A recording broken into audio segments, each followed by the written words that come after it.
In the ashes of broken worlds, legends are born. Godships of iron and flame, forged in the hearts of dying stars. Fallen gods who once held the cosmos in their grasp, now whispering through rusted steel and shattered stone.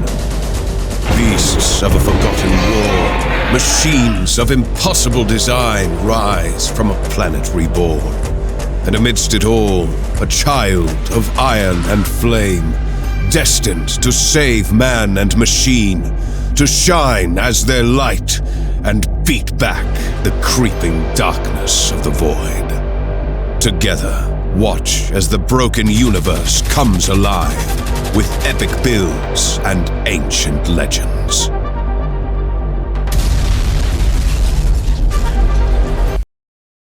Welcome back to the Scrap Forge. I'm Jody, and I'm throwing in this video. It wasn't planned. I didn't think I was going to do it, but I just watched Bill Making Stuff do his 100th video, where he gave us one tip, the best tip from every video he's ever released. So it was 100 tips, and watching it, remembering all the things I've learned watching all of his videos, I thought, you know what, I need to do one more video in remembrance and in appreciation for such a great channel. Also because he was a little down on himself. In the end of his video, he's all, hey, if you think I should still keep doing this or retire, hey, let me know in the comments. Yeah, don't retire, no. And yes, we need 100 more videos in 2.5 years now instead of 5. But 100 videos, 100 great videos is pretty, I'd rather have that in 5 years than 500 crappy videos in 1 year, which is the pace I'm at. So anyways, yeah, don't retire. And also Bill said, I'm kind of the dark horse. I'm not that popular on YouTube. That's not true at all. And I can say that because I'm a no-name YouTuber. A no-name. Scrap Forge it has nothing on YouTube. I have 300 followers and I've been out for a month. And my videos have like 200, 300, one to 600 views. But my tribute to Bill Making Stuff, that tank I did, that tank I did, that has 3.7 thousand views. That's only because it has your name attached to it, Bill. So you're still relevant, and just keep going. You'll get through this new change in YouTube and all the things that are changing just fine. Adapt and keep putting out awesome videos because I still have a lot to learn.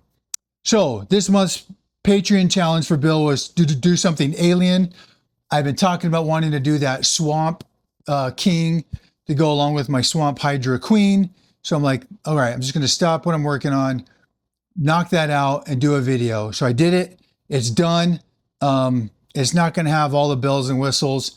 It's going to be kind of a quick one, but that's all right. I think it's pretty decent, and it's just in remembrance of all the things I've learned. And some of the tips and some of the tricks I use are all things I learned from watching Bill's videos. So that's what I'm going to do. So it's not really another tribute video to Bill, but in appreciation for his awesome channel, his 100th episode, and encourage him to keep going because he's awesome. So that's it. Gonna start the video and wait for 100 more. Thanks, guys.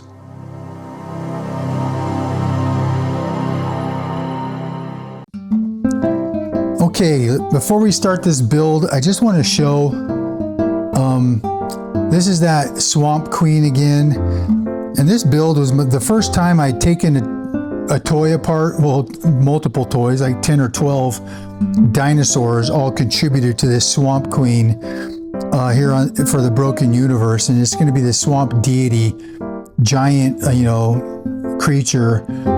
And she has 10 heads. Some are giraffe heads, some are dinosaurs, some are other dinosaurs on necks. But I was really, really happy. She's got 8 legs, 8 or 6 tails, 9, 10, I don't know how many tails. But this was the fungal challenge, on Bill Making Stuff's Patreon challenge. Build something fungal. And I learned a lot. I love how all the heads come out so seamless, so smooth. Just really came together good. The paint job obviously isn't the best. We've all We know I'm not a painter, but it still looks swampy and moldy and looks good. So that was just going to be a one-off. It was just going to be her and be part of the lore for the Broken Universe. And then I came across this guy.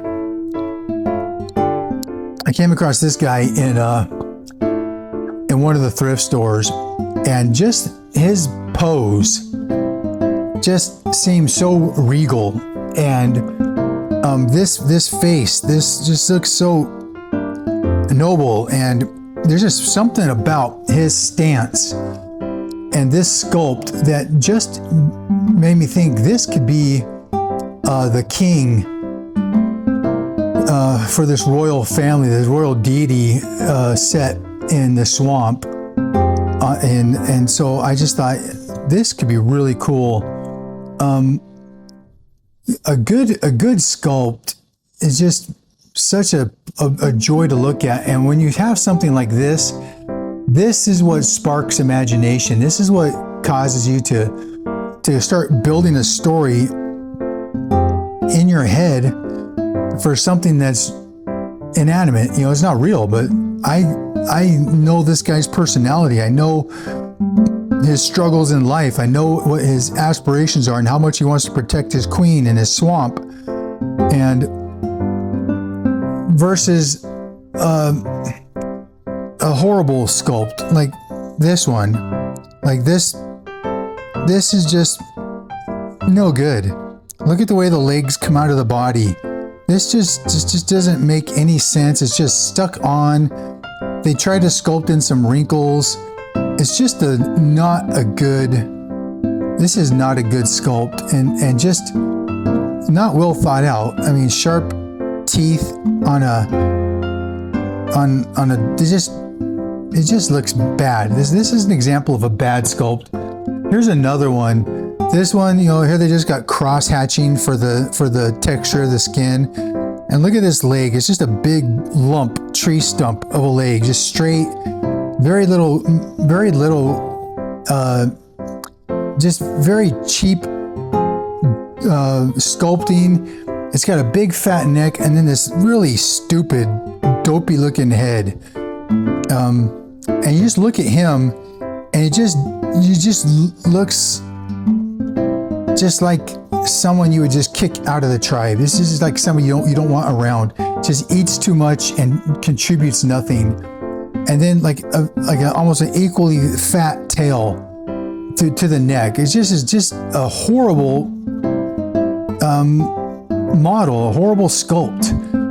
And so just the difference between something that just is power and looks good and noble versus something like that. So I just wanted to kind of just demonstrate what these guys are going to be pieced out for sure, cut up and for scraps. But this is going to be our build. And so my plan for this king, I'm probably going to utilize these two front legs. This is a pretty decent sculpt on this Stegosaurus. It's not bad. It's not great, but these front legs are about the right scale to hook in and give this guy six legs. So I think I'll utilize these onto him. I'll probably do multiple tails. Not sure. Oh, here's another little one. This guy's a pretty decent sculpt, a pretty decent, not a bad little toy. I think he's supposed to be up, like he's supposed to kind of maybe like getting a bite out of a tree or something. That's not bad. It's not great, but I might utilize that tail. And so now I just have to decide what I'm going to do for his other heads. I'm kind of liking this head. I'd like the other heads to be definitely, it's probably too small. But I definitely am thinking of a giraffe, another giraffe head. I really liked the way the giraffe heads looked, more alien, especially when they're painted. And so I have three giraffe heads here. That one's that's too feminine, too slender. These two almost seem identical. Is this the same toy? I believe that's the same toy. Although this one's a little bit bigger than this one. That's interesting. This one is a better scale.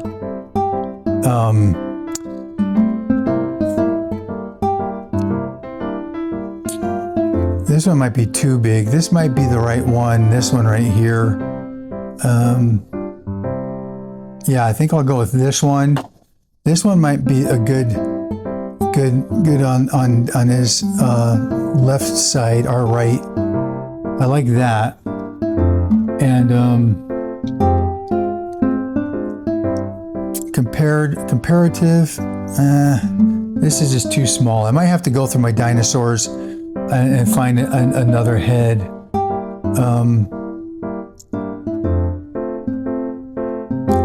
That is a nice neck on this one. A nice and slender neck. I might utilize these two necks.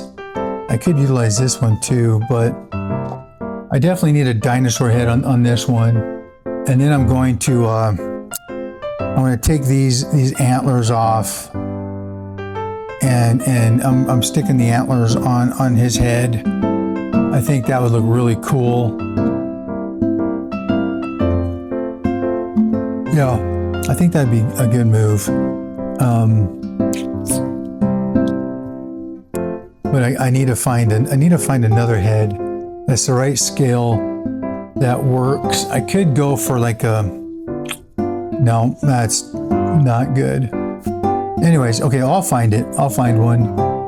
I've got 1,000. So that's the introduction. The rest of the build is going to be voiceover with me cutting and gluing, but that's the introduction. That's what he's going to be. That's the plan. 3 heads is my plan. 6 legs, maybe a couple tails, antlers, and a proper suitor, a proper king to our swamp queen. And he'll be alien. He'll be good, and a good submission for the alien challenge. Okay, I'm gonna start cutting and get to it.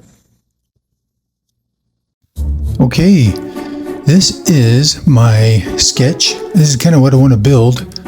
I do want 3 heads. I wasn't gonna go no heads, but to match my Hydra Queen, I wanted 3. So, one thing I've learned from watching Bill and others, his brother Dan, make these type of toys and creatures out of dinosaurs or animals. A couple things I've learned is you want to make sure you cut long first, get a good cut first, because you can always make it smaller, but you cannot make it bigger. And so then this is all dry fitting. You got to cut and place it and see how it looks, how it's going to rest on the shoulder, especially when you're adding multiple heads. And so that's all I'm doing here. Again, this is just the process of cutting and trimming. And if you kind of just have to recreate the angle, like on the side of this dinosaur, you see the angle you have, and so you want to recreate that angle on the opposite way on whatever you're connecting, so it just sits nice and flush. And for some reason, I am really good at getting them just really tight. My seams are really tight, and I have not. Well, I've been using a lot on these 2 creatures. My Hydra fungal one, I covered all my seams with flocking and fungus, and I want to do the same thing on this one. So I've never had to use any milliput or anything like these other like Bill and Dan and the Studson Studio. These guys will use when they are covering something. They'll fill it with milliput, and I'm excited to try that. I want to do that. I do have some. I bought it, but I just haven't done it yet.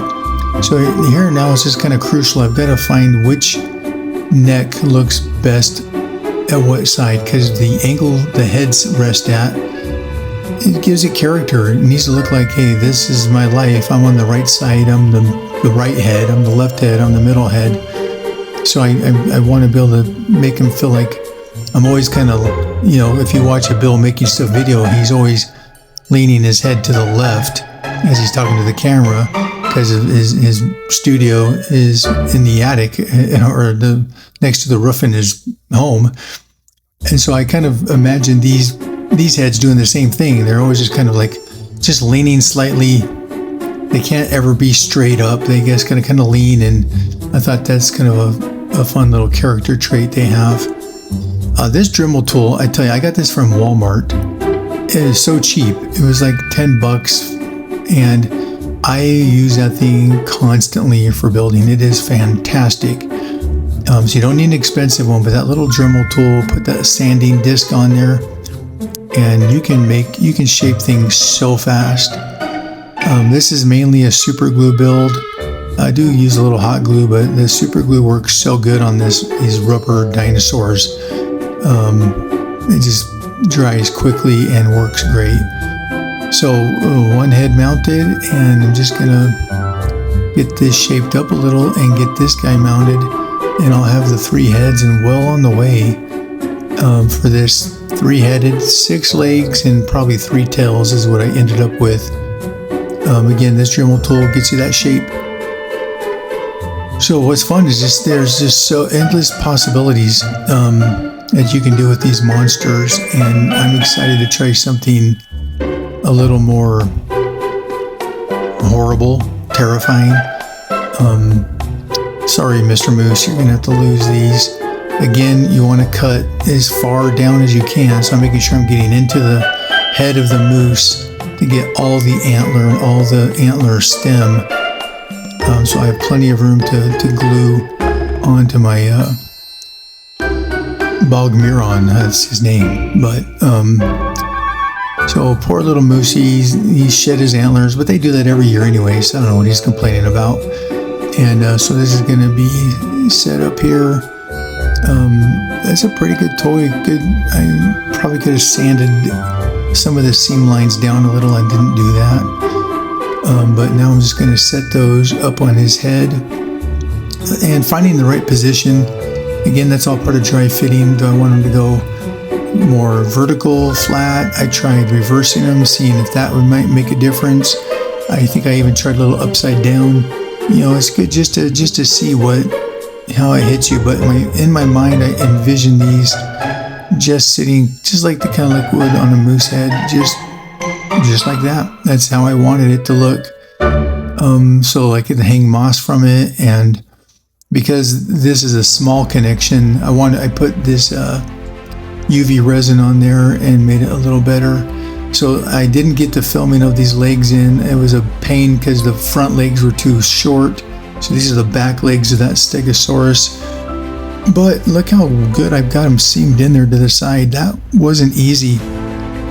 That was a lot of sanding and grinding to get that. But look at that seamless fit. You had to make it look like it fits right and it's anchored to the ground. These are some antlers I collected from the thrift store, also from some bigger moose I found, and they were clearly too big for this dinosaur. As you can see, I just was like, am I sure they're too big before I use them? But I thought they'd be a cool aesthetic coming out of his body, like some kind of bone armor, antler armor. And so I'm like, well, I don't really want them to look like wings, but I want them to be able to get through the swamp without too much trouble. So I can't just have him out scraping everything he walks by. So I try a few things, and then I just looking at it, you just gotta take your time, look, place it, think of what his life would be like with this on his body. Again, there I switched right to left, and then I started doing this. I'm like, oh, actually that could be a pretty cool breastbone armor piece. And the more I looked at it, the more I liked it. So then I went back to my Stegosaurus and I cut off his plates and I notched it and put it over the seam of these two antlers, and I'm just going to attach it right to his chest, and it looks like a growth, a bone plate grown out, and these are part of his armor, part of his anatomy, which looks good. You can see I had a velociraptor head attached to that guy, and I just didn't like it, and so I cut it off, and I actually went with the moose head, even though he's probably not too happy about that. Like, well, then why the heck did you cut my antlers off? They're right there. Those were mine. But he's okay. He's not too upset with me. He doesn't look happy about it though. But hey, he's now part of the build instead of in the box for the next 20 years. So I don't know why he's complaining. I had some of these bones from a bone dinosaur skeleton, and I thought it would be kind of cool to just have like some bone ridges. Since I'm going with the antler theme and bone theme, I thought that would be cool, a cool aesthetic, and it looks cool. And so I had to do a lot of sanding, grooving it so it fit kind of flush on the back of that dinosaur, but it looks good. So now I'm like, well, let's get some tails on this guy. So I'm shaping up some tails. Again, you just trying to recreate the shape where you're going to stick it, the reverse of it, so it just sits up there nice and seamless. And it's really not that hard, especially with that sanding disc. You can really just make micro adjustments, and it looks good. It works. So this guy's coming together really fast. This was a one-day build, mainly one-day build, and then another day of painting and flocking and stuff. So building with toys, you don't really have to do a lot. It's pretty fast, and it's really satisfying. And you get to choose how it all goes together. So here we got this third tail, and it just looks like he's swishing them. One's going up, one's going down, the other one's hanging in the middle. It just looks great.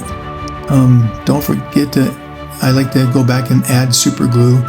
And now I'm like, you know what? I'm just going to use the rest of these Stegosaurus plates, and I'm just going all in on the plates. This guy's just going to have plates, bone plates, coming out of him all over the place, which is going to tie into some other creatures, especially my merbots. You'll see my merbots have these same kind of plates as fins on their backs, and that's going to tie into kind of a little bit of either a shared universe, shared ecosystem where the merbots earn them, through helping keeping the swamp safe and the waterways clear, or they're at conflict with each other. That I haven't determined yet. I haven't used my torch in a while, but there's so much plastic on this thing, I'm like, I can't sand it. So I did a little heat treatment with my overkill torch. Seemed to work. Nothing melted. I was grateful for that. And look at that. I mean, that was one day build, and look at that thing. It looks good just like that. And I'm really proud of myself for how good those seams, how tight it looks. It looks really good. Obviously, if I was a professional like Bill and Dan, I would make the texture on that middle leg match, but I'm not. I'm okay with it being a different texture. And so, but yeah, there's some bone pieces I put in along the front of his neck. There's some bone pieces on the back. And my video, my hand was in the way, my arm was in the way the whole time, so I didn't even show that. It's not needed. Looks great. I put some horns on that moose, so he's not too upset, although he doesn't like looking like a cow, but he's okay. The giraffe didn't get anything, so I don't know what he's complaining about. Primed him. I had some green. I thought, well, he's going to be covered in moss. And then I did sprayed some gray from the top for little highlights, and then painted it. And I didn't even film me painting. It wasn't worth it. I just painted him brown, and then did a brown oil wash to make the bones look better. That's just what you got to do sometimes. I can't film everything, and nobody wants to watch me paint anyways. It really isn't worth it. But there's the moss, and I put some mold growing out of the side of the neck of that moose guy because he wouldn't stop complaining. So I'm like, well, okay, there you go. You want to be a whiner? Now you got mold growing out of your neck. So that shut him up, which I'm grateful for. I put a few mold spores and things growing on the back. Some stuff he scrapes out of the trees as he walks by. I gave the giraffe a little kind of mane. Kind of matches the female giraffe on the other one. Flocked it with some stuff, stuffed some bushes and fungal growth in the cracks. And now brought the queen out, let them kind of be together. That little guy right there is the glimmer gut. He's kind of like their watchdog guardian. He's a tracker and goes around tasting spores that have scent on it around the swamp with his tongue. And I've got some more work to do on him and finish him up, but he's not getting his own video. But he will be in the Broken Universe Legends and Lore episode that these guys are on. But I think the paint job was decent. You know, come on, I just did brown and just oil washed and put a little shading, a little black on. I'm not a painter yet. Maybe I never will be. I don't know. It's like Bill said, it's just moving pigment around with sticks with hair on it. It's not really my thing yet, but good paint jobs are amazing. So this is what I'm doing. And she looks great. Like I said, I'm not doing a video on her, but she really turned out good. That's 10 heads I put on that thing. That was pretty impressive. I mean, and they were pretty seamless too. I fit them in. It was really nice. Yeah, that glimmer gut. His head is a giraffe, and I cut off the face when I was working on the Hydra Queen, and with a big hole in after I cut off the face and those giraffe horns, it looked like a big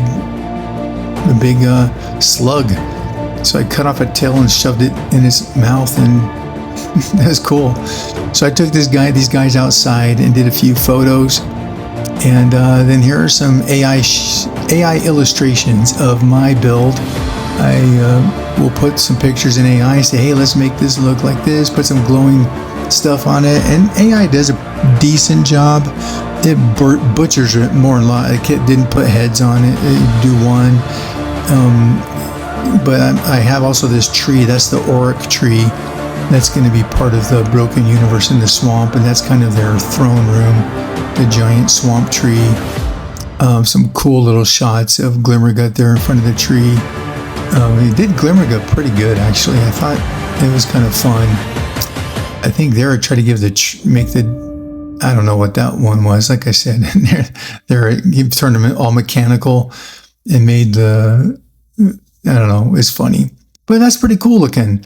That would freak me out if I saw it. So there's the Bog Myron. That's a pretty good image of my build. It got that one right. There's a little Ghibli Glimmergut. Well, you got to have one of those in there. And look at these, some from away perspective shots. Not even close to my build, but what are you going to do? AI can only do so much. But come on, it looks cool. The light coming through the trees. That's the best one of the two I got together. The three I got together. I love that one. That one's cool. I am still learning this program, so I'm not zooming well on the laptop version. I can do it on my iPad, but I can't do zooms very well on my computer. And so that's it. Look good. I'm happy with that. Okay, that's the episode. This is cool. I mean, I never knew how much I would like building monsters and creatures like this with dinosaur toys and animals and pieces from plastic and rubber plants. I never done it before. I'm not quite done with this guy. He's got a few more things to be done. So I'm going to leave this stuff out and finish him up later, but I want to get this video uploaded. Again, congratulations to Bill for 100 episodes. 100 great episodes. It's transformed this community. It's made this community and tied it together. Bill's been really good about bringing everyone together. And that's important. So 100 more videos is all we ask for the next couple of years. And at least one airship build. I think that's a good request. This Bogmeyer, I think this is going to be his name, is done. I did have some video building this one for the fungus challenge, but I kept having my camera in the wrong orientation. It just didn't really turn out. It's the same process. Tons of dinosaur toys, gluing, getting it to fit right. So I'm not gonna, that's just combined. These are the Swamp King and Queen, the Swamp Father, the Swamp Mother. They're gonna go in the Broken Universe. There will be a lore, Broken Universe legends and lore with them and with the other creatures as I do it. And but my first one's gonna be with the big logo ship, the Iron Mother. So that's it. Thanks for tuning in. I kind of made myself seem like I was 300 subscribers on a nothing YouTube channel. I mean that as for me just starting, I don't make any waves on YouTube. But for the 300 plus who've subscribed to my channel, you mean the world to me. You're my subscribers, and I'm going to keep making these videos and doing the best I can for my little 300 plus and on. So thank you so much for subscribing. It is weirdly satisfying. I've never experienced anything like this before. I've never done anything like this before. So thank you. You're my favorites. And I'm going to keep building and keep trying to make this channel awesome. And come up with some interesting builds. I've got some really fun plans coming. There's going to be some cool stuff. So stay tuned. Do all the things you got to do on YouTube so you can get my videos when they come out, because I don't think YouTube is going to be pushing me very hard. So you're going to have to check in on your own. But this is coming out shortly after will be the Broken Universe Legends and Lore, and the Merbots, the first Merbot installment is right behind it. So there should be 3 good videos before Thanksgiving, at least, out, and probably before Halloween. I've kind of got them almost all done. So anyways, to my subscribers, I love you guys. To you who subscribe, welcome aboard. So thanks for tuning into the Scrap Forge. Welcome to the Broken Universe, and let's keep building something legendary. See you guys. Switch hands.